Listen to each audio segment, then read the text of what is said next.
Sitting beside me, the former heavyweight champion of the world, and truly one of the all-time greats in the sports world, Joe Louis. Joe, it's real good to see you again. Well, nice to see you again. I'm saying it's a real pleasure to be back in Philadelphia again.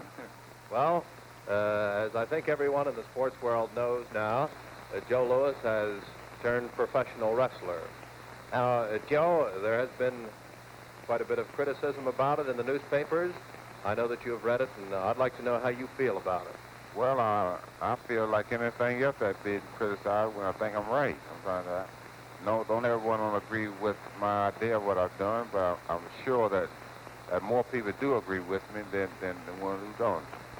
Joe, I don't think anybody would question that. You've always been a true great in the sports world, and you'll always be remembered as that. I'm quite certain of that.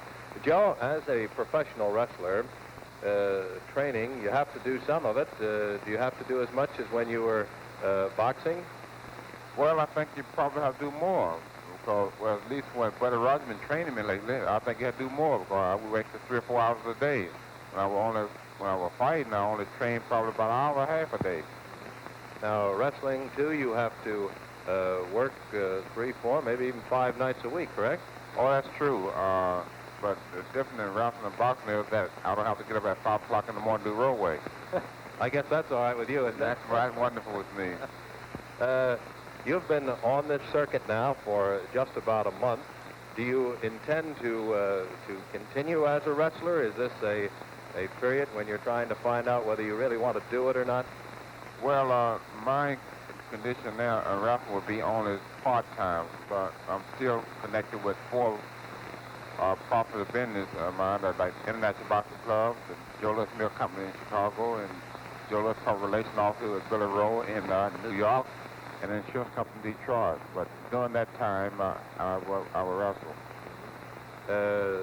You've been a champion in one sport. Would you have any idea that perhaps you would like to win the title in professional wrestling? Well, that would be an honor, but I think Lou Thayer is a little too tough for me right now. Let's join Joe on the grunt and groan circuit and judge for ourselves just how tough the former heavyweight boxing champion of the world can be. That mountain of muscle and suet in the long underwear is Cowboy Rocky Sky-High Lee. His name is just about as long as his waistline is round. Nonetheless, he claims to be an honorable and fearless performer. If nothing else, they dance well, but who's leading? Ooh, a booming right hand by Sky-High Lee lands flush in the Brown Bombers' breadbasket. While Joe doubles up in agony, Cowboy Lee assures the referee that everything's on the up and up. Every wrestling script calls for a villain, and Sky-High Lee was never known to win a popularity contest. Poor Joe, he breaks clean and almost has his ribs broken. Boxing was never like this.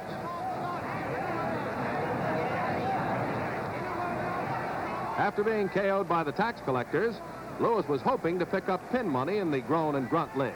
Right now, all he's picking up is a headache.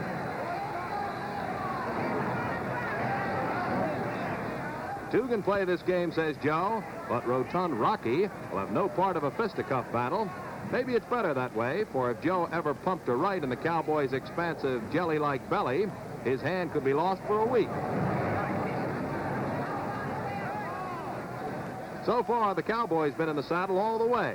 He's giving Joe a liberal education in the do's and don'ts of wrestling, but Joe is still the sentimental favorite with the crowd.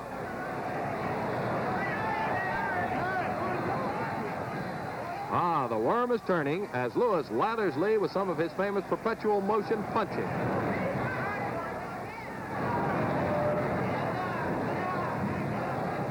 The Cowboy bears a slight resemblance to two-ton Tony Galetta, and now he's about to get a taste of what Tony got. There it is, and that's how it's done. Good, clean fun, but kind of a come-down for one of the greatest boxers of all time, Joe Louis.